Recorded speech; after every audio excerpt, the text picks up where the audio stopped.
Los ponentes para esta mesa son el doctor Daniel Enrique Pérez Torres, diseñador de asentamientos humanos de la UAM Xochimilco, el maestro Pablo Beniyure Bilbao, académico de posgrado de urbanismo de esta universidad, el licenciado Víctor Ramírez Navarro, por parte de la Facultad de Arquitectura de la UNAM, y moderará esta mesa el doctor Aquilino Vázquez García, presidente de la Liga Mundial de Abogados Ambientalistas, a quien tengo el gusto de ceder el uso de la palabra. Doctor. Muchas gracias. Muy buen día.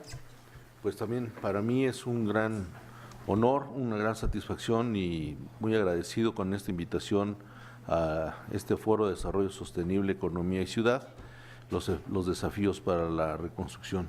Y un doble gusto y honor estar en esta mesa, acompañado del doctor Daniel Enrique Pérez Torres, del maestro Pablo Beniyure Bilbao y del maestro Víctor Ramírez Navarro. Pues dicho esto, vamos a dar inicio, no sin antes me permitan hacer un breve comentario.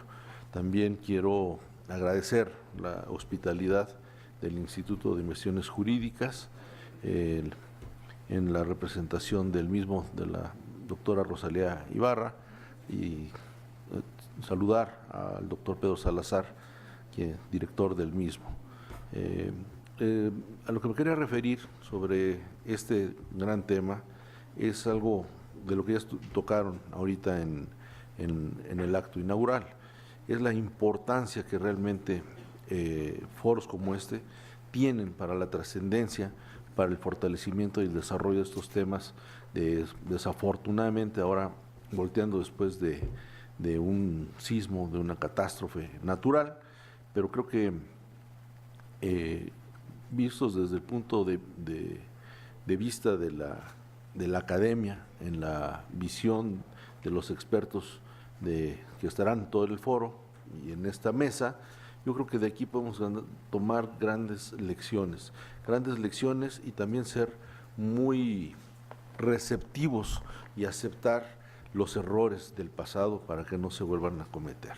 Yo creo que en este rigor de visiones que nos darán todos los participantes y compañeros de esta mesa, yo creo que ahí es donde verdaderamente tenemos que entrar a la reflexión real, que nos permita ser mejores, hacer las cosas bien, hacer las cosas con el corazón, para que no nos vuelva a pasar lo mismo. Y me quedé con algo que decía el diputado Javier, ¿no?, de los números de permisos que se dan al día, ¿no? Y yo no diría, bueno, eso sucede en todas las materias, todo lo que está pasando, todo lo que hacemos y todo lo que se va autorizando. Muchas veces no nos ponemos a reflexionar la realidad de la trascendencia de todo esto en las capacidades de la supervisión, pero más que en esas realidades de la supervisión, muchas veces el factor económico, y aquí es donde viene desde el punto de vista de estos modelos, también juega un gran papel. En cuanto a la parte de la inversión, también los inversionistas siempre están empujando muy duro.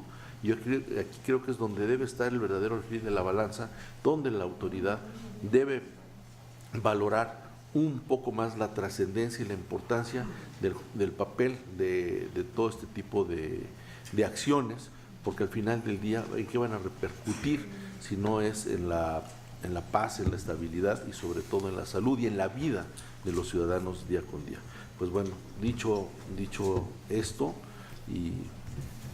y sé que en el foro saldremos tal vez con muchas dudas resueltas, pero también con más inquietudes, pues estos son los espacios propicios para la reflexión y también sumarnos. Es buena la crítica, pero yo creo que también los que criticamos estamos obligados a proponer y ser actores activos en todos estos eventos. Y yo creo que no hay un espacio más idóneo que la academia para poder estar. La academia es incluyente, y si nosotros no estamos en la academia es porque no queremos. Aquí se escuchan a todas las voces, a todas las ideologías, y creo que este es el lugar preciso para poder hacer llegar inquietudes, para poder proponer, y a veces nos da miedo expresarnos, pero yo creo que la mejor forma de la expresión es hablar y decir las cosas como uno las siente, con conocimiento de causa y si no con el conocimiento del espíritu, del corazón, de lo que creemos que está bien o está mal. Los expertos se encargarán de poderlo traducir y poder reflejar en un bien para la sociedad. Pues voy a dar paso a nuestro primer ponente, que es el doctor Daniel Enrique Pérez Torres, doctor y maestro en urbanismo por la UNAM, diseñador de asentamientos humanos por la UAM Xochimilco, miembro del Sistema Nacional de Investigadores Nivel 1, imparte clases en la materia en urbanismo en la UNAM y en la maestría en proyectos para el desarrollo urbano de la Universidad Iberoamericana, Ciudad de México. Ha sido profesor invitado en diversas instituciones. Es autor del libro Las zonas metropolitanas de México, estructuración urbana, gobierno y gobernanza, y 33 artículos que han aparecido en diversas publicaciones científicas y de divulgación. Ha presentado 57 trabajos en eventos académicos en México, Estados Unidos, Canadá, Uruguay y Colombia. Desde 1994 se ha desempeñado como consultor privado, realizando estudios, planes y programas en materia de desarrollo urbano, turístico, vivienda, impacto urbano y ambiental, así como acceso al suelo urbano, las cuales suman más de 120 trabajos en 28 entidades federativas, destacando las elaboradas para la Sedesol, Sedatu, Fonatur y Sedubi. Actualmente es director general de la Consultoría en Planeación, Desarrollo y Territorio CC y secretario de Forópolis, Asociación Civil. Doctor Daniel Enrique Pérez, en uso de la palabra. Gracias, muy amable. Muy buenos días a todos. Yo fui invitado el día de ayer, que pido, tengo una visión, digamos, del tema, que no vamos a hablar precisamente de reconstrucción, pero temas, digamos, que son base de la reconstrucción. En primer lugar, sabemos nosotros de que nuestro interés y el interés que va a haber en estas mesas va a ser sobre la Ciudad de México, pero yo quisiera que tuviéramos una visión más allá de los límites de la Ciudad de México, una visión metropolitana. ¿Por qué? Porque esta noción, digamos, de ciudadanía metropolitana no se ha construido, y me adelanto, creo que es de las cosas más importantes que creo que tenemos que construir como sociedad. Nosotros nos entendemos como ciudadanos, a lo mejor de la Ciudad de México, como ciudadanos del Estado de México, pero no nos entendemos como ciudadanos metropolitanos. Y realmente nuestra ciudad en su conjunto es una zona metropolitana muy grande y compleja. Desde el punto de vista, digamos, de delimitación, hay dos grandes delimitaciones de esta zona metropolitana. Una es la que propone un grupo interinstitucional formado por CONAPO, Sedesol e INEGI, actualmente, digamos, estaría conformado también por SEDATU, el cual para el año 2012 hizo la última delimitación de la zona metropolitana y llegó a la conclusión de que tiene alrededor de 20 millones de habitantes, considerando 76 unidades político-administrativas. Esta es una delimitación que nos implica que la ciudad, toda la ciudad, la zona metropolitana, tendría más o menos casi el 18% de la población nacional.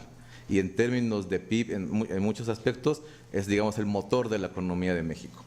Esa es una delimitación, digamos, estadístico-descriptiva, y ha servido como base para muchas cosas, entre otras para asignación de recursos, por ejemplo, del Fondo Metropolitano.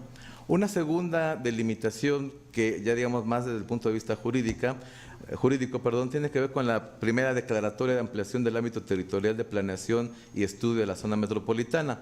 En esa delimitación la acordó la Ciudad de México, el gobierno del Estado de México, también del Estado de Hidalgo, y ellos están considerando una zona metropolitana que incluye más municipios de Hidalgo, y con base en esto se llega a una población de más de 21 millones de habitantes.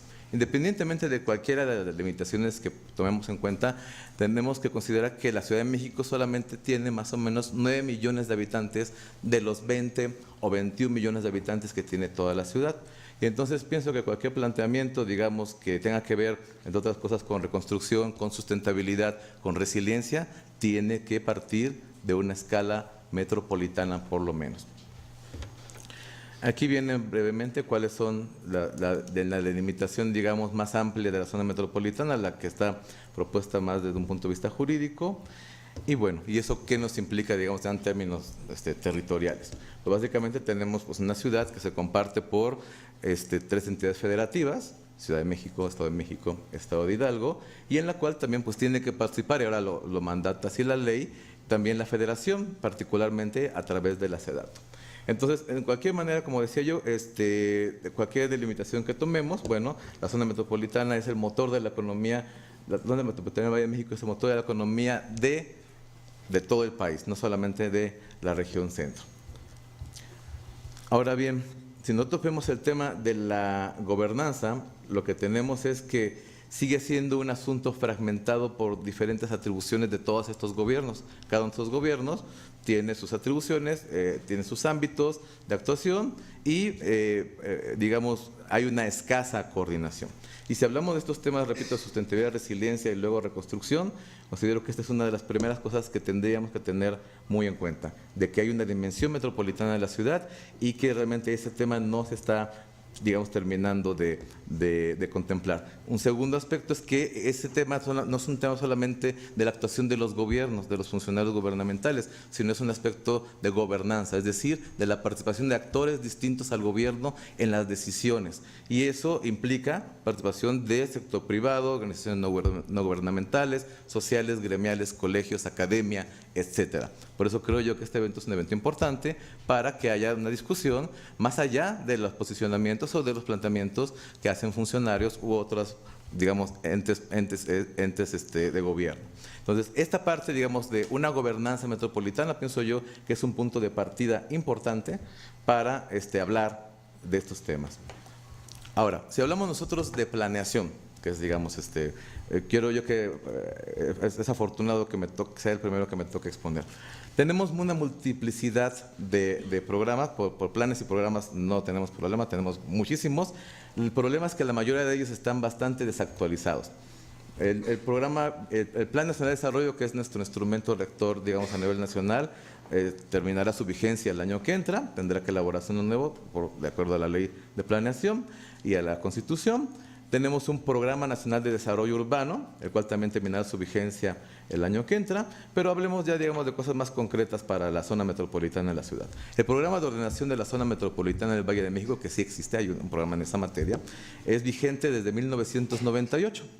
Entonces, desde ese momento se han hecho intentos para actualizarlo, pero ninguno de ellos ha fructificado, no se han dado las condiciones, y bueno, tenemos un plan casi de 20 años. El Programa General de Desarrollo Urbano de la Ciudad de México, la versión vigente es de 2003. No hubo programa en el periodo de Marcelo Ebrard, tampoco ha habido hasta ahorita y dudo mucho que se vaya a aprobar el Programa General de Desarrollo Urbano para la ciudad en esta administración. Otro tema, otro pendiente. ¿Por qué es importante el Programa de Desarrollo Urbano, el Programa General de Desarrollo Urbano? Es importante porque es el instrumento que establece, digamos, las políticas generales de la ciudad y también, digamos, que se denominan áreas de actuación, estas políticas de reciclamiento, zonas de reciclamiento, zonas de mejoramiento, zonas de desarrollo, etcétera. Bueno, si vamos ya a un nivel más abajo, a los programas delegacionales, que son los que ya establecen los usos del suelo, la zonificación secundaria, etcétera, pues tenemos una gran variedad de actualizaciones. Tenemos uno que es del 97, que es el de Coajimalpa, que sigue siendo vigente, 97, estamos en 2017. Tenemos unos del 2005, 2008 y el más reciente que se aprobó, los dos más recientes son del 2011. Y si hablamos de programas parciales, tenemos aún programas parciales de 1990. Entonces tenemos una desactualización del marco, digamos, de planeación urbana desde el punto de vista alarmante. ¿Por qué? Porque, bueno, no estamos teniendo las herramientas suficientes para regular el desarrollo urbano y aparte esto implica toda una serie, digamos, de disparidades entre los planteamientos de los diferentes instrumentos de planeación. Pero ya que yo quiero que tengamos una visión metropolitana, veamos qué pasa en el Estado de México. En el Estado de México, el Plan Estatal de Desarrollo Urbano es del 2008, digamos, también ya no se ha actualizado.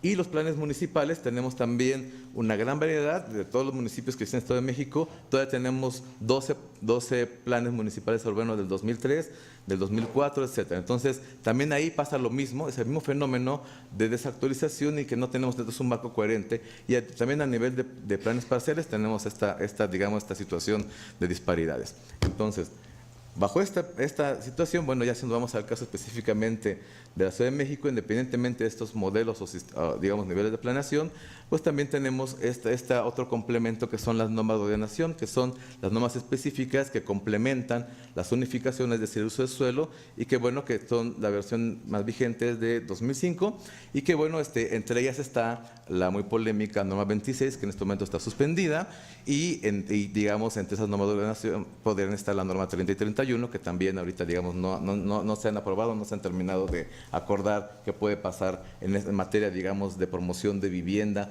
sobre todo vivienda popular en la Ciudad de México. Bueno, pero dejé yo de que había muchos planes, o sea, por planes no paramos. Entonces, tenemos también otros ámbitos de planeación, donde algunos se mencionó hace un momento. Programa General de Ordenamiento Ecológico del Distrito Federal, la versión vigente es del 2000. 17 años y no tenemos un programa de ordenamiento ecológico. Si hablamos del Programa General de Protección Civil del Distrito Federal, la versión es del 99. Hay un programa sectorial de protección civil 2014, más actualizado. Y luego tenemos los atlas de riesgos, donde me quiero detener un momento. Los atlas de riesgos que tenemos actualmente son en general sistemas de información geográfica y mapas. Pero yo creo que eso, digamos, esta situación, si bien, bueno, cumplirían estrictamente en que tienen capas de información y que nos pueden decir ciertas cosas, en realidad no son instrumentos que nos permitan analizar cuáles son realmente los riesgos que tenemos en la ciudad, a detalle y, digamos, con una articulación de diferentes temas, ¿no? Y esa parte a mí me preocupa. Estado de México tenemos una situación similar. El Programa de Ordenamiento Ecológico del Estado de México es del 2009. Tenemos atlas de riesgo más recientes y también sus atlas en general no son solamente capas de información de sistemas de información geográfica, también son documentos, pero tienen algunos problemas que ahorita voy a mencionar. Bueno, atlas de riesgo de la Ciudad de México. Esto es lo que está ahorita, ustedes pueden verlo en la página de internet, aparte de que tiene alguna falta de ortografía ahí, en poquitas palabras. Bueno, tenemos una serie de capas de información. Si bien esto es parte de un atlas de riesgo que nos da información, es importante ver que el atlas de riesgo supondría que es un elemento que nos permite tomar decisiones sobre la ciudad y que nos debería permitir una escala urbana para poder ver estos riesgos al detalle suficiente y también la correlación de los temas, digamos, sismicidad, inundaciones, riesgos antropogénicos, etcétera. Esta interacción de diferentes riesgos deberíamos también poder nosotros analizarlo y eso lamentablemente no nos lo da este sistema. En el Estado de México no es muy diferente, tenemos planos así muy generales y la escala, digamos, urbana se da más en los atlas de riesgos municipales, pero resulta que los que están marcados ahí con colorcitos son los municipios que tienen atlas de riesgo. Los demás no existen atlas de riesgos, viéndolo, digamos, a una escala metropolitana. Entonces, pues para mí esto a mí me comienza a asustar bastante esta situación y bueno, nos puede explicar varias cosas que están sucediendo. Entonces, en sí, ya lo dije, los atlas de riesgo son sistemas de información que deben ser bases de datos para realizar análisis de vulnerabilidad y riesgo, pero en realidad no están cumpliendo con las funciones que deberían. Particularmente, por ejemplo, tenemos también Atlas de la Ciudad de México, tiene una versión pública, eso quiere decir que hay una versión no pública. Todos estos temas deberían ser públicos. Y hay cosas, como el día de hoy, como por ejemplo las redes de agua potable, no son públicas. Por razones, se habla de seguridad nacional, hay muchos temas de infraestructura que no son públicos. Y yo creo que eso también debe revisarse en el ámbito de la legislación de acceso a la información, si realmente esto es o no es adecuado. Hay también un atlas interesante que es el Atlas de Riesgo de Cambio Climático del Estado de México, pero que también, digamos, ya tiene esta otra vertiente de cambio climático, pero también igualmente es un conjunto solamente de capas de información. Y en todos los casos la visión es local, no es una visión metropolitana. Debería, pienso yo, haber un atlas de riesgo metropolitano y que nos permitiera tener estas interacciones entre temas que he estado mencionando, ¿no? Y ya si nos vamos a programas, digamos, de protección civil, la mayoría de los programas de protección civil se enfocan principalmente en estos temas en la alerta sísmica. En qué vamos a hacer poco antes de que tiemble y qué hacemos en el momento que tembló y después. Pero eso también no es suficiente para enfrentar los riesgos. Y en el caso del Estado de México tiene un programa sectorial de sociedad protegida, que sería su programa de protección civil, donde el énfasis ya no es tanto los riesgos, sino el tema de seguridad pública. Bueno, pero no todo está tan mal. Resulta que tenemos una estrategia que se presentó el 18 de septiembre del 2017, se propuso por parte de la Ciudad de México la creación de la Agencia de Resiliencia de la Ciudad de México, lo cual yo creo que es un paso muy importante, y un año antes se había presentado un documento que se denomina Estrategia de Resiliencia de la Ciudad de México. Si bien no es un documento metropolitano, plantea una serie de ejes y de planteamientos, digamos, que yo creo que nos llevan a un camino más proactivo de lo que tenemos que hacer en esta materia. Y lo voy a exponer de manera breve, los ejes que plantea este documento. Cuando me acabe el tiempo, me gusta. No, gracias. Primer punto que hace que yo creo que es positivo es que habla, el primer eje es de fomentar la coordinación regional. Y en este caso ya no solamente se habla de la escala metropolitana, sino también de la escala megalopolitana.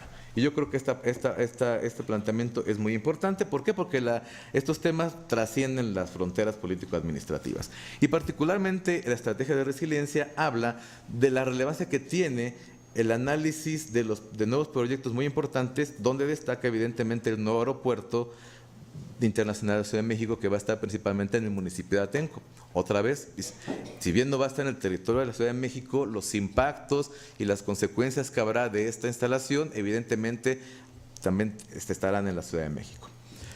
Aquí nada más dejo este mapa para que nos demos una idea. En esta, digamos, es la escala más metropolitana, ver cómo tenemos nosotros el límite de la Ciudad de México y, bueno, qué pasa en el resto de la zona metropolitana. En este mapa básicamente se ven los habitantes por kilómetro cuadrado. Las zonas más oscuras, más rosas oscuros, son donde hay más habitantes, y lo más amarillo donde hay menos habitantes. Nada más para contexto. El segundo eje de la estrategia de resiliencia habla de impulsar la resiliencia hídrica como un nuevo paradigma, es decir, uno de los temas relevantes que marca es para poder ser resilientes, para podernos recuperar de eventos catastróficos, tenemos que tener un mejor manejo, una mejor gestión del agua. Y esa gestión del agua tiene que ver con muchos temas, tiene que ver con las fugas. No sé si ustedes sepan, pero el 40% del agua que está en las redes se fuga. 40%, el problema de la sobreexplotación en nuestros mantos acuíferos, el problema de la exportación de agua de otras cuencas, que ahorita, digamos, se buscan más y más cuencas, y entonces esta situación tiene que tenerse un manejo diferente del tema hídrico. Y en este caso hay autores que hablan ya no hablan de metropolitano, sino de hidropolitano, porque la escala hidropolitana es más amplia todavía que la metropolitana, porque las fuentes de abastecimiento son todavía más lejanas que lo que consideramos como metropolitano, y las nuevas fuentes que consideran todavía son más amplias. Esto voy a entrar al final a reflexionar sobre este tema. El tercer eje que plantea la estrategia de resiliencia habla sobre el tema de la planeación urbana. Y dice, bueno, la planeación es importante porque nos permite tener una visión de largo plazo y atender retos presentes, y nos permite atender cuestiones de desigualdad, cuestiones de sustentabilidad, de cambio climático, etcétera. El problema, y por eso lo puse al principio, es que esta planeación está bastante desactualizada y muchas veces no se aplica, que es otro problema. Podemos tener los mejores planes, pero si no se aplican, no sirven de mucho. Otros planos, digamos, para que tengamos una idea de este crecimiento de la ciudad. Aquí se ve el crecimiento histórico. Los colores más claros son, digamos, la ciudad. Esto es 1910 y cómo va creciendo y cómo andamos para el 2010. Y en esta otra la quiero llamar la atención porque lo que vemos nosotros en rosa es dónde se ha dado principalmente el crecimiento de la ciudad en la última década.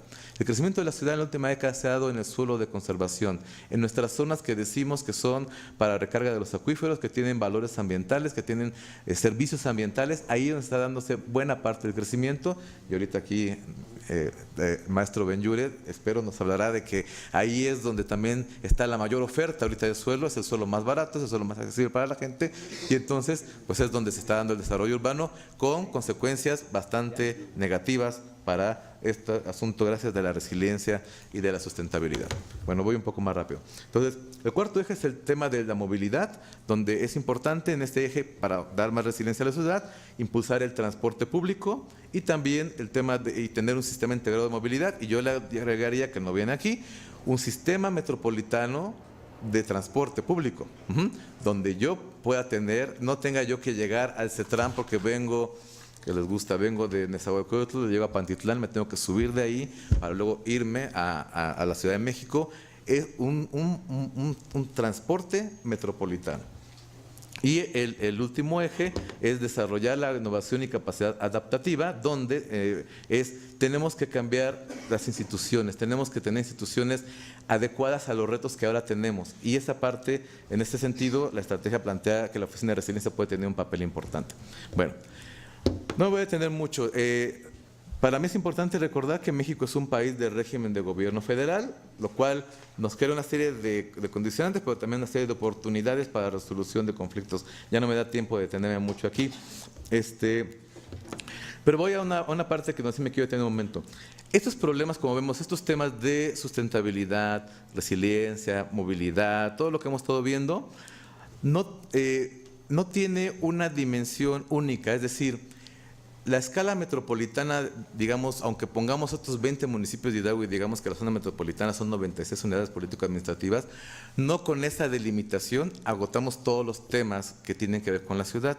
Ejemplo, agua. Es decir, tenemos que pasar a una visión de gobernanza, ya no solamente de un modelo tradicional de gobiernos, digamos, cerrados, a modelos más flexibles para ciertos temas, donde, por ejemplo, si el tema del agua tiene una cierta dimensión, bueno, puede tener una escala y un modelo de gobernanza para esa escala. El de transporte, su escala. El de la basura, su escala. Y esa parte yo creo que es muy importante porque normalmente pensamos que requerimos una delimitación metropolitana que abarque todo y eso realmente no es posible. Y eso me lleva a este modelo, esto es como comercial, viene en mi libro, los que los quieran ver, es un modelo donde se divide lo que es la gobernanza tradicional, jurisdicciones que tienen propósitos múltiples, límites territoriales sin traslapes, etcétera, y la gobernanza tipo 2 flexible, jurisdicciones con un propósito específico, límites territoriales traslapados, sin límite de número de niveles, flexibles, y que yo creo que el federalismo nos da la posibilidad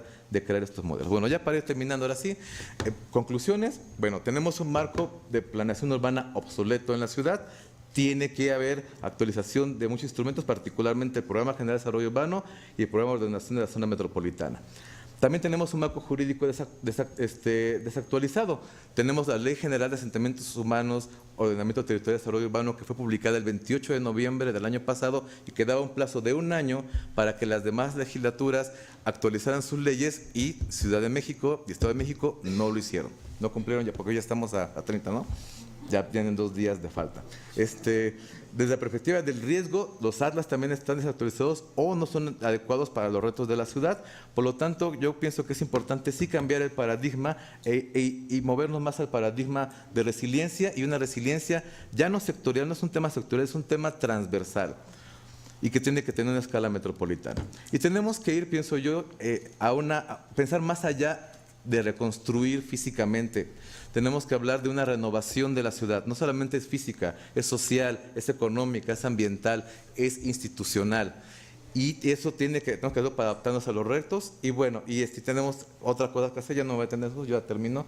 Gracias por su atención, hay muchas otras cositas, es una lámina más, pero ya no me dio tiempo y bueno, les agradezco mucho su atención.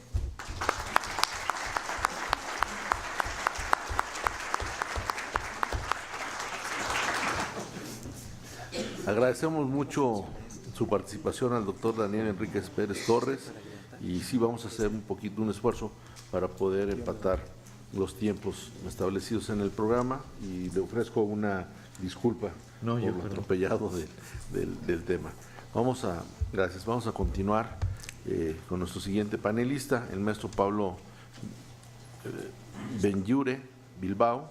Es egresado y titulado de la Facultad de Arquitectura de la UNAM y maestro en urbanismo de la misma facultad. Actualmente se encuentra cursando el doctorado en urbanismo.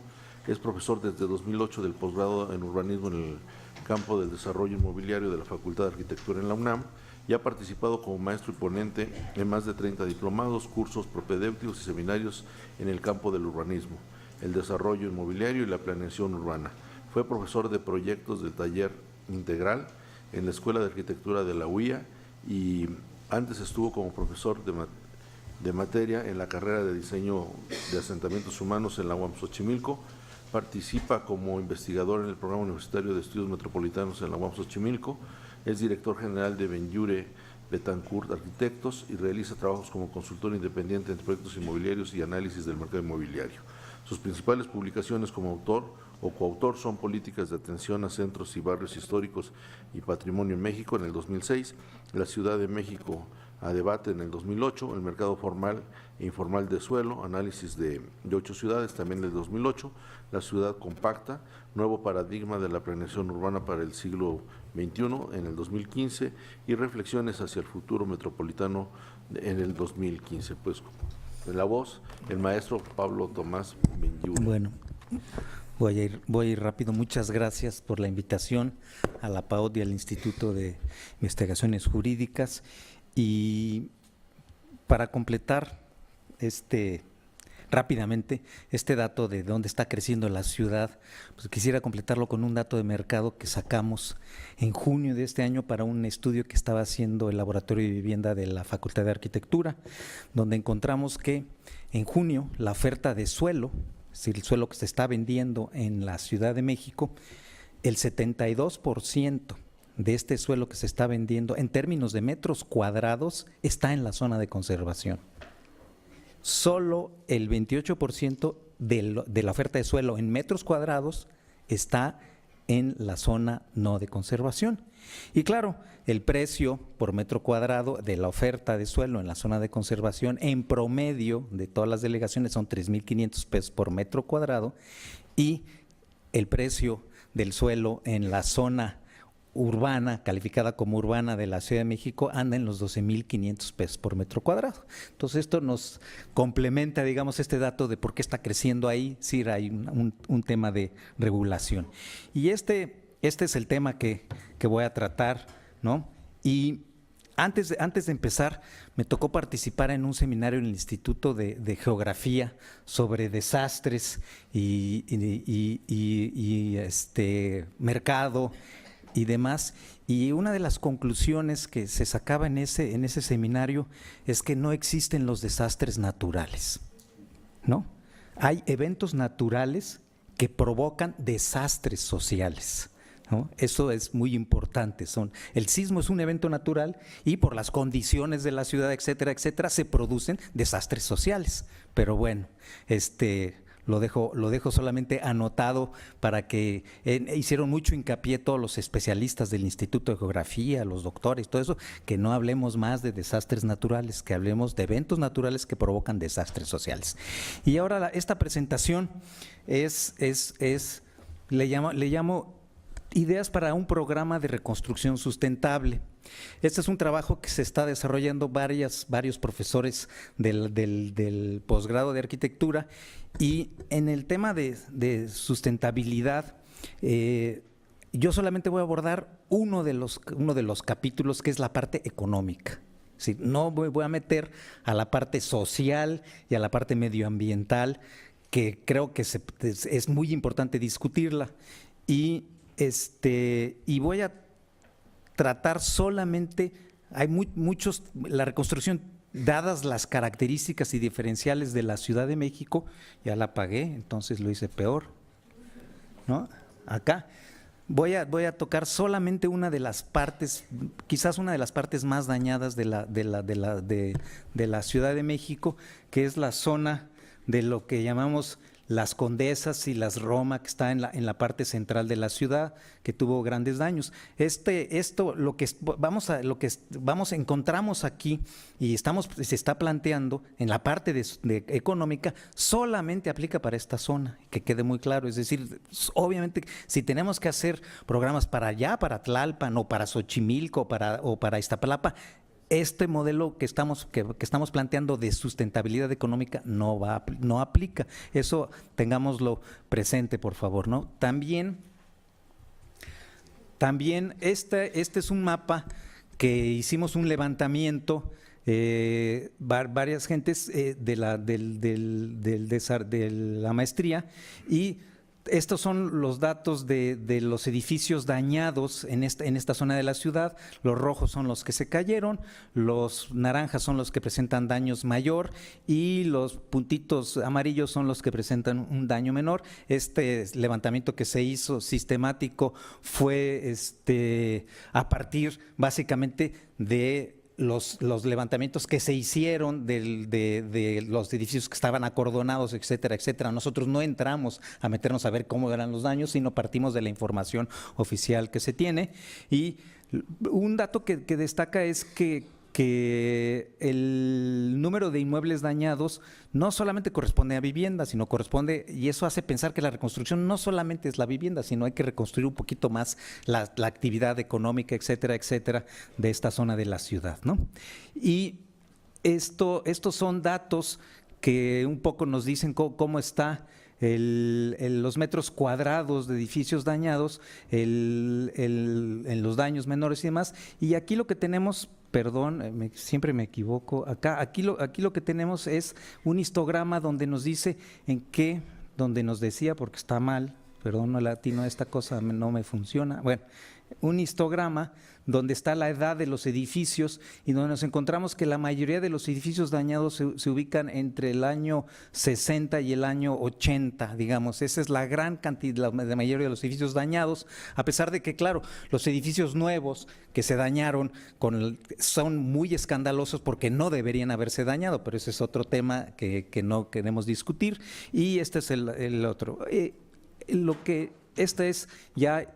Llegando, solamente vamos a tomar el caso de la colonia Hipódromo, que es esta colonia que todo el mundo piensa que es la Condesa, pero es la colonia Hipódromo. No voy a hacer historia de esta colonia porque aquí estaba el hipódromo famoso de la zona, pero es la colonia Hipódromo, la Condesa, y vamos a tomar el ejemplo solamente de este caso para irlo analizando a más detalle y encontrar los mecanismos. Aquí lo que se busca, ¿cuáles son los mecanismos de mercado que nos permiten hacer la reconstrucción? ¿Cómo aprovechar los mecanismos de mercado, del mercado inmobiliario, este mercado que tanto nos asusta del mercado? ¿Cómo aprovechar esos mecanismos para hacer la reconstrucción, ¿no? Estos serían ya los datos. Es importante tener datos precisos de cada uno de los lotes, es decir, no es general, es decir, el planteamiento es que cada uno es un caso individual y hay que entenderlo, es decir, si es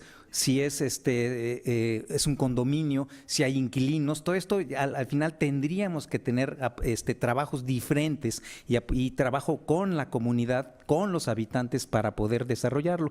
Pero aquí lo que encontramos, y me voy a ir estos son todos los datos de cuándo están construidos, cuántas viviendas hay, cuántos niveles, etcétera, etcétera, son condominios. Esto es un dato, es importante que tengamos todos estos datos para plantear los programas específicos de reconstrucción que aplican en cada una de las colonias de la ciudad, ¿no? Aquí está el uso del suelo que tienen según la normatividad, etcétera. Y este es el dato que me parece verdaderamente importante.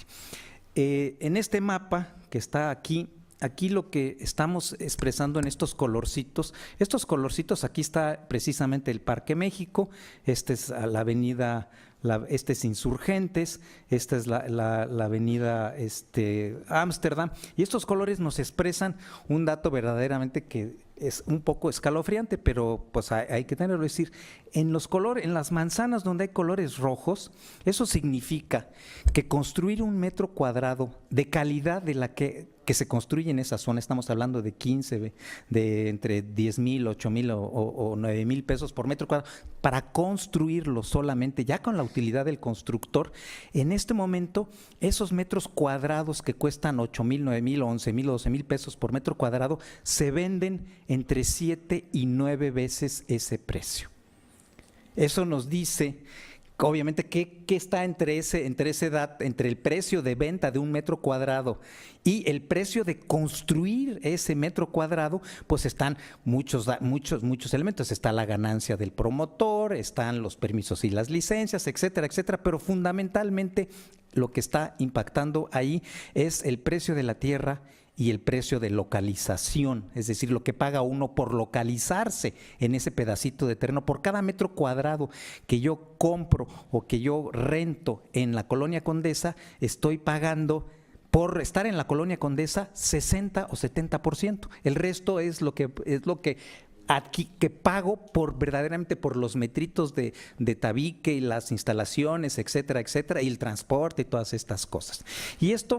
Y obviamente en la ciudad es muy diferente. Hay zonas donde el precio de construcción y el precio de venta, como podría ser Iztapalapa o Xochimilco, pues va una vez y media solamente o 2 veces. Pero en esta zona, este mecanismo nos permite reconstruir, digamos, los metros cuadrados demolidos, los metros cuadrados que están construidos, que son de propietarios o de inquilinos, nos permite reconstruirlos con datos, con elementos bastante sencillos. Y aquí lo que tenemos, un poco pensando en esta ley de reconstrucción que se acaba de aprobar, que habla de 35%, aquí lo único que quiero destacar es que no es 35% parejo, a lo mejor es el máximo, pero que hay que ir al detalle. Por ejemplo, en este predio, con que tengamos 20% de construcción adicional y la vendamos, podemos reconstruir todo lo que está abajo.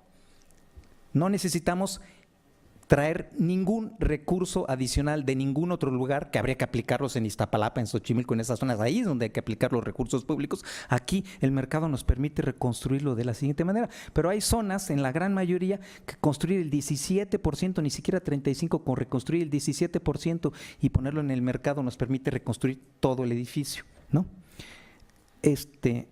Y ya la apagué, ¿y cómo le hago para regresar?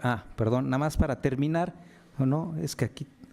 bueno, aquí, y en este caso también es importante mencionar que no se requiere incrementar las alturas ni los niveles, es decir, no tenemos que llegar a alturas mayores de las que se tienen. Si analizamos por ejemplo, este edificio, que está aquí en Nuevo León 150, si pudiéramos tenerlo, pues con los mismos niveles que tenemos y las condiciones actuales de normatividad podemos hacer la reconstrucción. En otros casos hasta podríamos disminuir la altura de los edificios, ¿no? Algunos sí requerimos incrementar la altura de los edificios, ¿no? Pero son casos muy, muy, muy pequeños.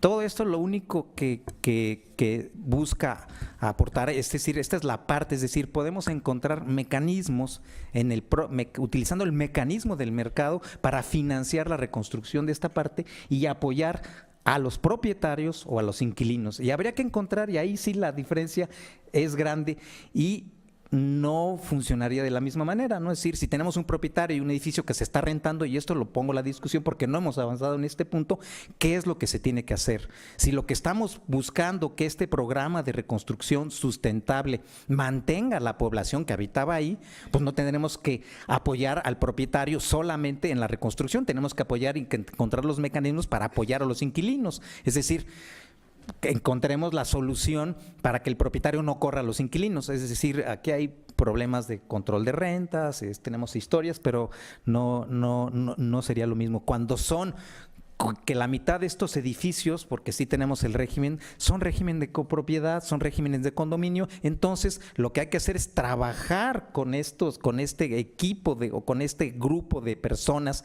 que vivían ahí y plantearles el proyecto de reconstrucción. No necesitamos darles créditos de 2 millones ni de 0.5 gratis, no es ni siquiera en esta zona, no, dadas las condiciones del mercado y aprovechando este mecanismo del mercado inmobiliario, no necesitamos ni siquiera créditos. Bueno, con eso termino. Muchas gracias.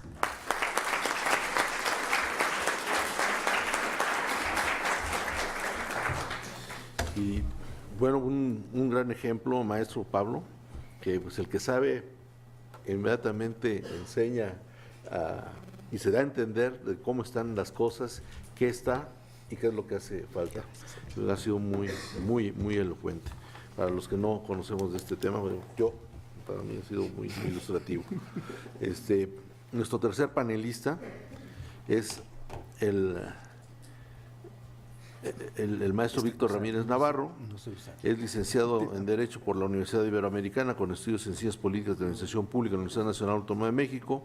Es académico de la UNAM y especialista del Lincoln Institute of Law Policy, con más de 35 años de ejercicio profesional en las áreas de Derecho Ambiental y Urbano en México.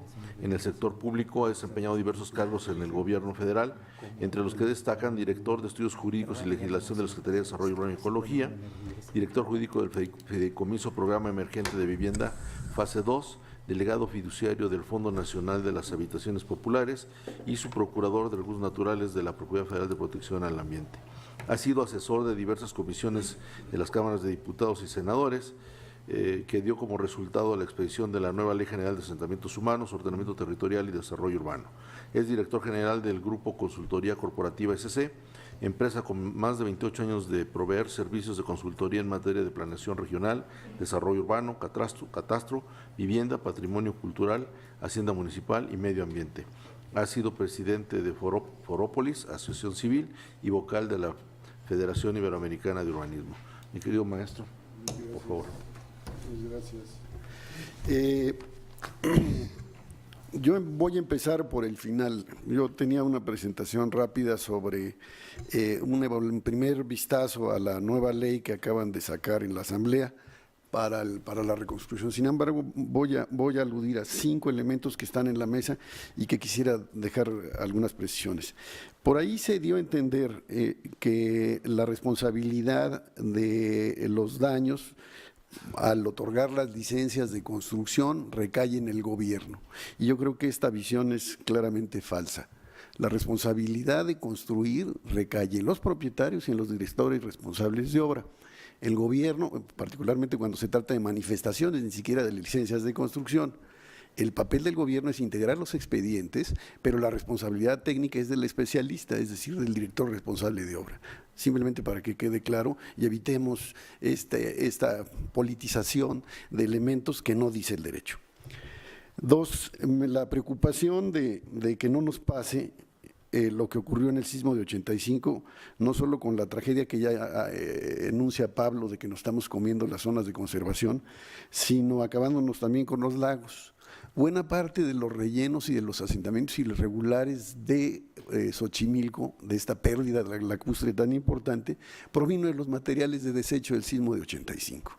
Entonces habría que tener mucho cuidado que no repitamos esta historia, evitando que estos desechos de demolición vayan a terminar en procesos de ocupación irregular o ocupación lesiva sobre el territorio. Tercer punto que me gustaría precisar. El Plan General de Desarrollo Urbano que se presentó a la Asamblea sigue sin dictaminarse y sigue sin aprobarse o rechazarse. Más allá de si es bueno o malo, el deber de la Asamblea es pronunciarse, para atrás o para adelante, pero lo que no puede ser es dejando no solo al gobierno, sino a la ciudadanía en general en un limbo, en una falta en un espectro ahí que no termina por aparecerse. Si no está bien hecho o tienen elementos de crítica, que simplemente lo resuelvan así. Lo que no puede ser es dejarlo en la congeladora y dejando a los ciudadanos en la congeladora. De otro lado, valdría también la pena comentar que debemos irnos un escalón más, porque seguimos hablando del divorcio entre las cuestiones urbanas y las cuestiones ambientales. Lo que plantea la Ley General la Ley General de Asentamientos Humanos, Ordenamiento Territorial y Desarrollo Urbano, plantea la integración de estos dos elementos. A fin de cuentas es el territorio. No puede haber divorcio sino integración. Hay un continuum en términos del recurso. Por ello, lo que se plantea es programas de ordenamiento territorial que integran estas dos visiones en un solo instrumento. Entonces, yo creo que ya estamos a tiempo de poder lograrlo. Otro cuarto elemento tiene que ver con lo que plantea la Ley General de Asentamientos Humanos, esta nueva Ley General de Asentamientos Humanos, en un capítulo completo de riesgo y resiliencia. Ahí se plantea evitar lo que ya hemos visto, que es el colapso de las infraestructuras o de los equipamientos fundamentales para atacar y para socorrer a los problemas y a los daños que generan los sismos. Cuando se hizo este capítulo se tenía enfrente lo que había pasado en Acapulco, estas inundaciones que colapsaron el aeropuerto y que colapsaron la red carretera. La pregunta entonces sería, si no tengo carreteras, en la zona de los trenes tampoco pasan, ¿cómo voy a atender a la población damnificada? Entonces, ahí el planteamiento es volver muy resilientes, es decir, el riesgo va a estar presente, pero si yo no soy vulnerable, si no soy vulnerable, es decir, si tengo capacidad de resistir ese riesgo, estoy asegurando que me voy a enfrentar con éxito el fenómeno. Por ello hay que aumentar esta capacidad, esta fortaleza en algunas instalaciones estratégicas, y eso es lo que plantea la ley. Sin embargo, vemos, por ejemplo, lo que le pasó hoy día a la SEDATU, que es la encargada del tema. Los 2 edificios principales en la Ciudad de México están inhabitables. Lo mismo le pasó a la SEDUBI. Entonces, ¿cómo es posible que estos edificios, que las propias autoridades encargadas de la reconstrucción sean los primeros damnificados? Me parece que es un contrasentido. El otro es el quinto punto que quisiera tocar antes de entrar un poco a la ley, tiene que ver con el divorcio entre nuestros sistemas de planeación y las realidades del crecimiento. Como pueden ver, tenemos un amplísimo, el maestro Pérez Torres nos hizo ya un recuento puntual de la luz de planes y programas que tenemos relacionados con la ocupación del territorio. Muchos planes, pero pocas nueces, es decir, poca aplicación, obsolescencia y demás. O sea, ahí hay un divorcio que deberíamos de ver cómo tratamos de hacer planes que sí se cumplan con los elementos esenciales y no para cubrir expedientes. Dicho estos elementos que quise adelantarlos para que no se me quedaran en el tintero, quisiera hacerles algunos comentarios de nuestra recién llegada Ley para la Reconstrucción, Recuperación y Transformación de la Ciudad de México en una cada vez más resiliente. El puro nombre cuesta trabajo. También, nada más para adelantarme, trae 125 artículos, es un texto complejo, abigarrado, trae reiteraciones, ambigüedades, medias verdades, guiños políticos, deficiencias técnicas, imprecisiones, limitaciones e inclusive desatinos. Pese a todo eso, tiene también muchos aciertos y creo que plantea con claridad los ejes de la atención para la reconstrucción. Es decir, a lo mejor su formato es mal, pero su corazón era bueno. Voy a hablar, antes que la ley, nada más brevemente, al plan que se plantea para atender la emergencia. Se establecen tres grandes fases, una de 2, otra de 6 y otra de 5 años, en donde pues yo no se las creo. Afirman que en 2 meses se atiende la emergencia, que en 6 meses se atiende a la recuperación. Al día de ayer salió en un periódico que se va a tardar 2 años en restaurar algunas obras de la infraestructura. Entonces, pues se me hace como vender ilusiones, ¿no? Alguien decía, miénteme que con eso me quieres, ¿no? Algo parecido nos están haciendo.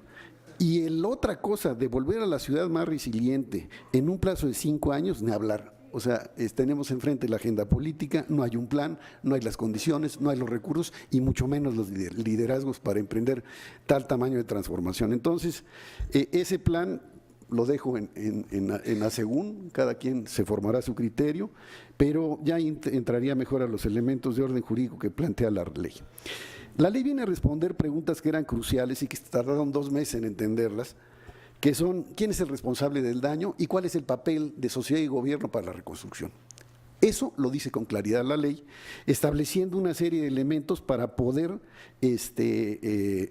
atenderlos. Arranca primero, bueno, no arranca al principio, pero sí trae también elementos para definir y parar, ¿cómo diría?, las amenazas por los daños ya necesarios por demolición. Y en ese sentido, queda claro el inventario, que es un inventario donde aluden a 70 edificios que deben demolerse, 190 deben reforzarse, otros requieren reparaciones menores, pero también que deben atenderse. No se habla ni se han dado datos de la inversión pública en infraestructura necesaria para la reconstrucción. Sí se dan los datos de 70 campamentos en calles, en donde 70 campamentos donde viven damnificados, con 7,000 personas habitando en ellas todavía. Esas son el tamaño un poquito de las informaciones que han podido hacerse más o menos oficiales. Otro de los elementos que trae es quién va a pagar la reconstrucción.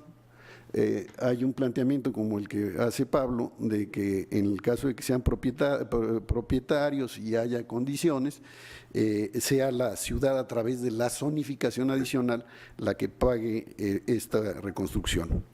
Pero en otros lados no es posible y la ley da respuesta a ellos para los diferentes segmentos de la población, en un papel que también es muy discriminado y muy paternalista. Más adelante regreso a él. El problema es cómo articular este complejo juego de actores. O sea, tenemos organizaciones políticas, tenemos partidos que operan, damnificados reales, damnificados ficticios, propietarios que quieren sacar provechos, mercado especulativo que quiere aprovechar también para ponerle resorte a la inversión, que hay que reconocer y diferenciar en todo este papel. Desde luego, hay otro elemento que no se ve con claridad en la ley, que tiene que ver con las políticas de castigo. O sea, ahí hemos encontrado, hay una de estas historias que me molesta profundamente, que es el caso de las costureras. Otra vez un edificio con costureras volvió a caerse y mató a las trabajadoras. Ahí hay castigos de orden penal que deberían de perseguirse más allá de la reconstrucción.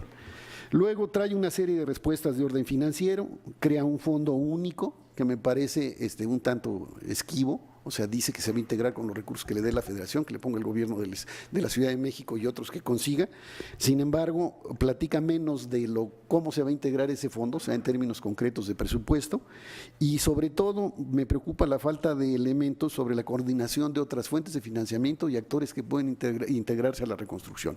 Estoy hablando de asistencia internacional, asistencia nacional, fondos solidarios, e inclusive la propia capacidad de trabajo de la gente que puede estar integrándose como un recurso importante para la reconstrucción. En este sentido es un tanto ajeno el proyecto a este tipo de planteamientos.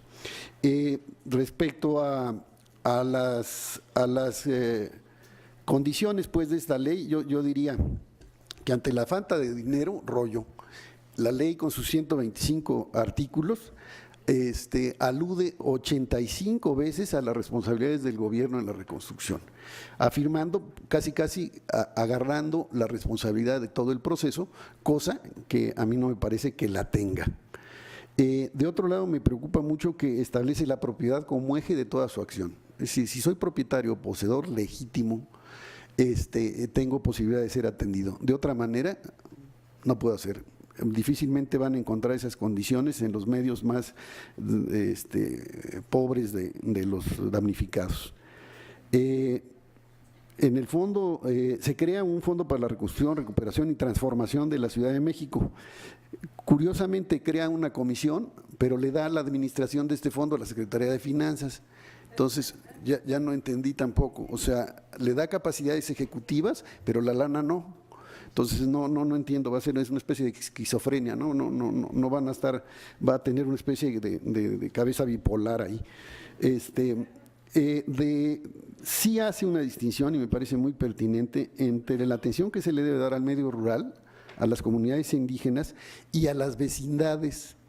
No me quedó no me parece muy afortunado el término de vecindades, pero alude a la vivienda de bajo costo o de recursos bajos de los barrios y colonias de la Ciudad de México. Supongo que a eso alude como vecindades, y en ese sentido me parece muy pertinente esta distinción para diferenciarlos de aquellos que sí pueden ser objeto de aplicaciones por plusvalía como las que plantea Pablo, en donde la propia ley ofrece la posibilidad de construcción y venta de viviendas adicionales.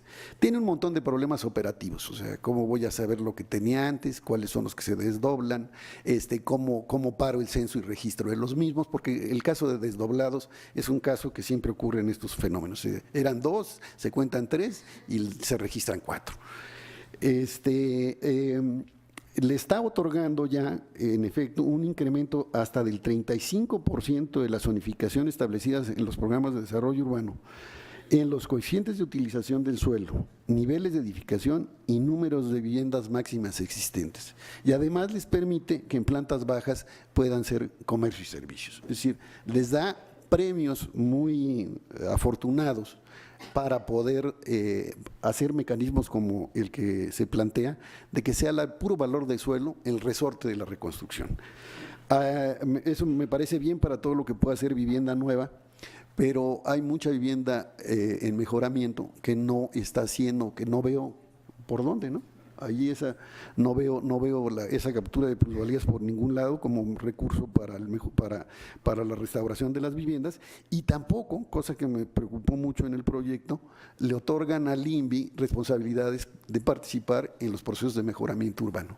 Sí se los da en lo que tiene que ver con vivienda en vecindades, no alude a créditos, es decir, que parece que las viviendas se van a reconstruir y regalar, cosa que no me hace tampoco afortunado. O sea, no va a haber saldos pedagógicos para la gente. Hoy perdí mi casa, mañana me la dan. Entiendo que puedan tener condiciones graves, pero debe haber una parte de compromiso del usuario, del beneficiario, precisamente para que pueda poner algo de su esfuerzo y valorar con más calidad no solo la ayuda, sino las condiciones en que se dará la ayuda. En fin, pues la ley viene un poco tarde, viene un tanto chueca, pero es muy bienvenida, y es obvio que no es fácil conjugar intereses políticos tan encontrados, tan crispados como los tenemos en la política de la Ciudad de México y particularmente en la Asamblea. Entonces, es una enhorabuena pese a sus condiciones. Mil gracias.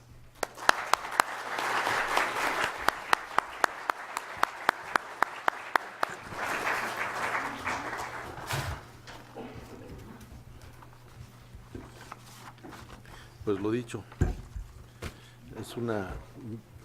para mí ha sido una mesa privilegiada. Los tres han sido muy claros, muy puntuales y además estamos terminando casi en tiempo. O sea que nos la deben para no irse tarde hoy aquí a los panelistas. Pues no sé si hay preguntas o respuestas en lo que pasan las preguntas, pues unas breves alusiones respecto a lo que dijo el doctor Daniel Enrique, pues fue la forma de generación de estos recursos, ¿no? En la zona metropolitana, esa comparación de que está entre zona metropolitana y las ciudades, todos los trabajos que deben de estar, que deben de incluirse a la sociedad, a la academia y otros actores importantes, ¿no? La parte de la gobernanza que es muy importante y dirigida hacia la actualización de los programas que están todos desactualizados, por lo que coincidieron los tres, cada uno en sus respectivas participaciones, la propuesta de tener un atlas de riesgo metropolitano, que también es algo muy, muy interesante, y esto que casi al cierre de su participación comentó, ¿no? Lo de promover un sistema metropolitano de transporte público que vendría a aliviar mucho de esto, ¿no? Y al final, pues, lo que insiste él, ¿no? Es fomentar más la parte de estudio y de investigación entre los gobiernos y la parte misma de la gobernanza que actualmente se quiere, y bueno, sin dejar de haber hecho el comercial para que podamos adquirir su libro, que además resulta muy interesante porque dejó todas estas cuestiones planteadas que creo que ahí podríamos profundizar un poco más sobre el tema. El maestro Pablo se lo dije fuera del micrófono, que fue muy, muy puntual al hablar sobre el precio del suelo que rodea los crecimientos en la Ciudad de México, ¿no? Que es a veces algo que los que no sabemos, como el de La Voz, especulamos realmente si es porque son los parques, porque ya bacharon o por qué no, y es realmente otro tema que a lo mejor para los doctos en la materia es muy sencillos, pero para los especuladores que es, yo creo que ahí donde ellos aprovechan, para los que ingenuamente queremos a veces hacer una inversión, ¿no? Y bueno, también que no existen esta parte de las catástrofes naturales, sino los desastres sociales. Creo que es una comparación muy buena, una precisión muy interesante, muy didáctica además, y que yo creo que nos enseña cómo debemos de atender esto, ¿no? La implementación de las alturas y los niveles, eso también me pareció muy, muy interesante porque, y ya lo decíamos en alguna plática sin tener el conocimiento de él, ¿no?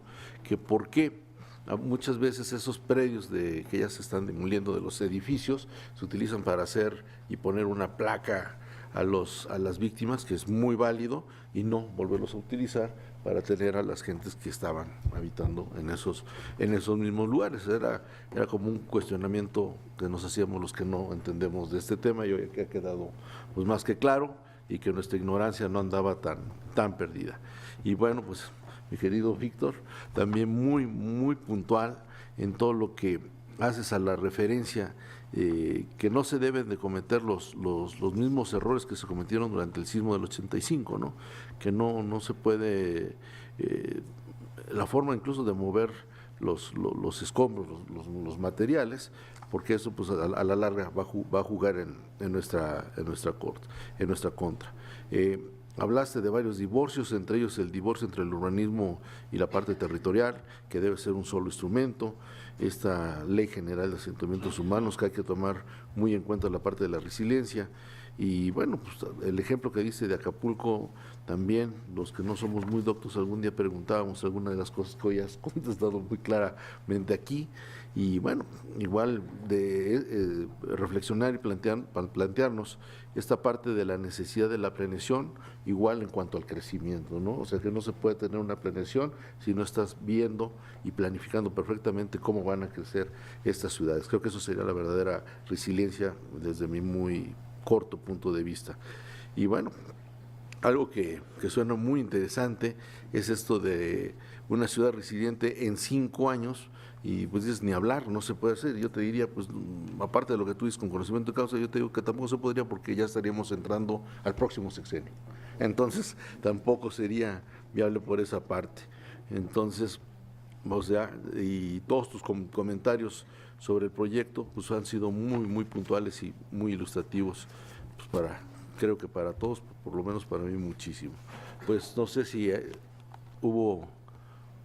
¿hay preguntas?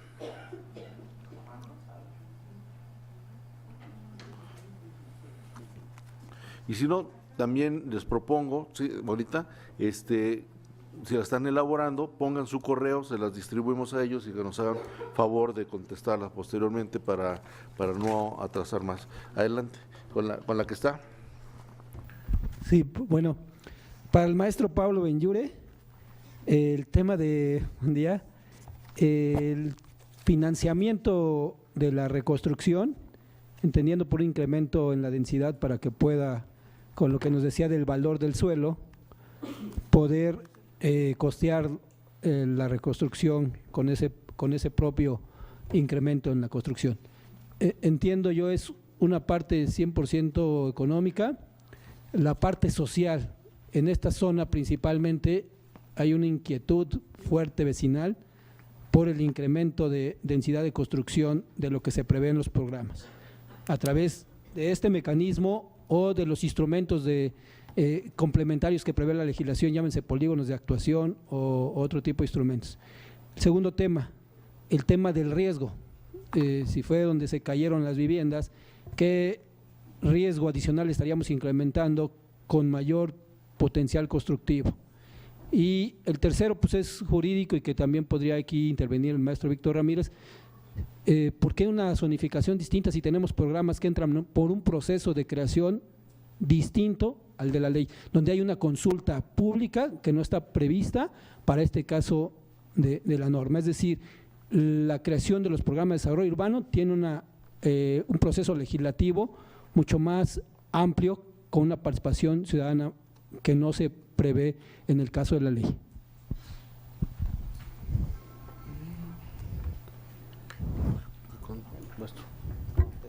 Voy a contestar de una vez. Mira, el tema del financiamiento, es decir, aquí se ve desde la parte de la recuperación, obviamente que se requieren recursos financieros para construir, pero estos se pueden recuperar, ¿sí?, bajo un esquema de crédito de la Sociedad Hipotecaria Federal o cualquiera de ellos se podrían tener los recursos. Es decir, cualquier proyecto inmobiliario requiere de un crédito o de recursos para hacer las obras y un crédito o recursos para comprar los productos que se están ofreciendo en el bien. Aquí no habría tema importante. Como mencioné, yo creo que no es necesario incrementar. En la mayoría de los casos, si se hace un análisis cuidadoso con la zonificación actual, ni siquiera hay que incrementar los niveles, como vieron ustedes. Es decir, no tendríamos por qué irnos a más niveles.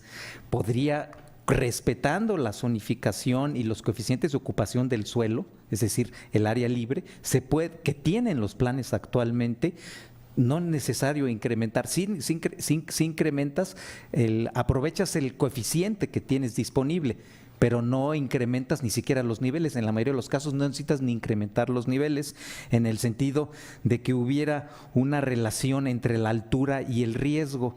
Los datos que nosotros tenemos es que nos dicen que más bien el riesgo está por los procedimientos constructivos y por los diseños estructurales que se tenían. Si ves los datos de los histogramas de alturas, no hay una relación entre la altura y los caídos, aunque sí hay una relación en el sismo, etcétera, etcétera, pero en este caso no, el tema es un tema de diseño estructural, más que el riesgo es un tema de diseño estructural, de un buen diseño estructural, como decían en ese foro famoso del Instituto de Geografía, hay ingenieros patito y malos diseños de estructura, ¿no? Y en muchos de los casos también hay problemas porque han sido alterados los edificios, es decir, han sido modificadas las condiciones estructurales de los edificios por los propietarios o los que han cambiado. Entonces, ese es en el tema de riesgo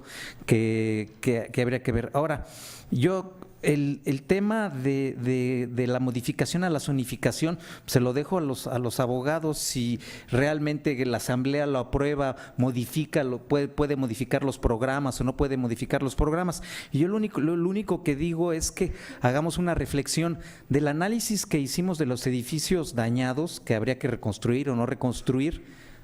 La gran mayoría, como estaban construidos antes de los sistemas de planeación, y lo que imperaba era para las alturas, era el doble del ancho de la calle, la gran mayoría de los edificios que se dañaron superan ampliamente la normatividad actual. Entonces, ¿qué podemos hacer? Como superan la normatividad actual, pues los hacemos más chaparritos y la mitad de la gente que estaba ahí para afuera. Pues no. Es decir, ¿esta gente la vamos a correr o no la vamos a correr para aplicar la normatividad actual? Eso es lo que yo me pregunto. Habría que hacerlo caso por caso, pero en serio, es decir, ahí está el caso del edificio en la esquina de la Plaza de Río de Janeiro. Hoy la Plaza de Río de Janeiro tiene 4 o 5 niveles y este edificio tiene 13. Todos los que viven del piso 5 para arriba, ¿los corremos? ¿Ya no pueden vivir ahí en la Plaza de Río de Janeiro o qué hacemos? Entonces, hay una serie, yo entiendo que los derechos adquiridos han sido muy mal utilizados, etcétera, para hacer muchas tranzas, pero en este caso sí hay derechos adquiridos reales de la gente que está viviendo ahí que no la puedes correr, ¿no? Sobre la parte de alterar la zonificación establecida en los programas, yo creo que hay suficientes motivos de interés público para hacerlo, ¿no? O sea, el caso de la emergencia me parece clarísimo. Por eso es que se está otorgando. Obviamente habría que articularlo a las capacidades de las redes de infraestructura y condiciones de servicio de la zona, o sea, un mínimo de reflexión sobre ello. De otra parte, los planes, los programas, pues tienen una desactualización generalizada. Sí, y una oposición a que se cambien por la vecinocracia que tenemos y por el temor de los diputados y demás asambleístas que les da pavor pelearse con los vecinos, y por eso aceptan cualquier cantidad de desatinos en los programas. Y por otra parte, habría que insistir, se trata de un mecanismo legislativo y en ese sentido yo aplicaría el principio de quien tiene lo más tiene lo menos. Si puedo cambiar el programa general, pues nada más le puedo cambiar los usos a 70, en este caso, 70 inmuebles que van a ser o que son los beneficiados potenciales de esta medida.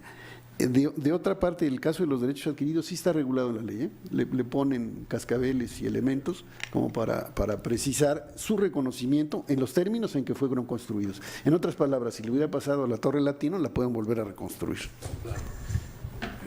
Aunque no fuera. Ya no sé nada, ya es pero yo me emocioné. Ya es patrimonio, ¿no? Una pregunta más para… Sí. Mira, si fuera generalizado el 35%, pues sería una bestialidad, ¿no? Pero es puntual. ¿Qué representa en términos del incremento de potencial en términos de cada colonia? Muy poquito en realidad. Ahora, si lo haces generalizado, eso ya es otra historia, ¿no? Que ya, no es el caso. Pero no es el caso. Es otra cosa. Una pregunta, licenciado Ramírez. En este esquema de buscar alternativas en la reconstrucción, yo planteaba en otro foro, la PAO tiene documentados más o menos como 300 niveles de más que se hicieron en contravención a la normatividad. Antes del temblor, evidentemente era impensable, porque se decía que sigue en eso, pues es demolición. Al final de cuentas, construiste ilegalmente, pues es demolición. En algún momento el doctor Azuela comentaba ver el principio de accesión que se maneja en materia civil, ¿no? Lo que se construyó de más pues, queda para el Estado, por decirlo así. Esos inmuebles que tienen niveles de más, ¿no sería una posibilidad, una opción de que en vez de demolerlos se pudieran utilizar para destinarlos a a la vivienda, a la gente que perdió, yo creo que sí. Y como decía, pues hay cuestiones de interés público que están por encima, ¿no? O sea, el tema de una ponderación de derechos para ver qué es más importante o no y tratar de conseguirlo. O sea, procedimientos que ya queden firmes y aquellos que se están ventilando actualmente. ¿Qué dimensión dijiste? Perdón? Hablamos de 300 niveles aproximadamente, ¿verdad? Sí, 300 niveles de más. Y esos son los que tenemos documentados en la institución con base en nuestras investigaciones de oficio o las denuncias que nos han presentado. Quizás las otras autoridades tengan otros más, ¿no? Es una idea que se ha estado planteando también en algunas mesas de trabajo. ¿Podría ser una opción? Claro que lo sería, y lo sería con beneplácito de propietarios y damnificados y gobierno, ¿eh? Perdón, todo el mundo está atorado ahí con sus problemas de irregularidad. Ser un mecanismo de darle salida. Obviamente deberíamos de tener dictámenes de habitabilidad, de seguridad, eso lo damos por descontar. La seguridad humana tendemos que asegurarla, ¿no? Pero una vez que tenemos una reserva potencial construida de uso inmediato. Me parece muy atinada la idea y yo creo que es una cuestión de ingeniería ilegal para poder incorporarlo, pero pues tiene que transitar por la Asamblea, ¿eh? Así es, gracias. No, perdón, no es financiera, porque la sanción son recursos que ya son tuyos. Bien dice, yo no me queda muy clara la idea esta de la accesión. No, es el mecanismo por el cual te regularizo, es la compensación que te exige la ciudad para poder regularizar. No me desagrada, o sea, no necesito un peso. Un último comentario sobre lo que comentó Víctor, que tiene razón. Es decir, este modelo que estamos planteando plantea reconstrucción solamente en esos casos. En el caso de mejoramiento hay que estudiarle los mecanismos. No, esto no está. Es decir, pero hay que decir, me lo llevo como tarea. Es decir, ¿qué podemos, en qué mecanismos, aprovechando otra vez el mecanismo de mercado, podemos encontrar para el mejoramiento, ¿no? Bueno, pues aquí hay grandes propuestas, ahora sí, ¿eh? Yo creo que en el resultado, en las conclusiones, creo que podría algo muy importante salir desde la Academia del Foro, donde hay cosas que son muy, muy viables. Entonces, pues hace más falta ganas de querer y corazón para hacer las cosas como tú dijiste, ¿no? Entonces, pues eso no es un ingrediente tan difícil de obtener, tal vez es difícil de encontrarlo, pero siempre está, o sea, no lo ve quien no lo quiere ver. Pues con esto cerramos.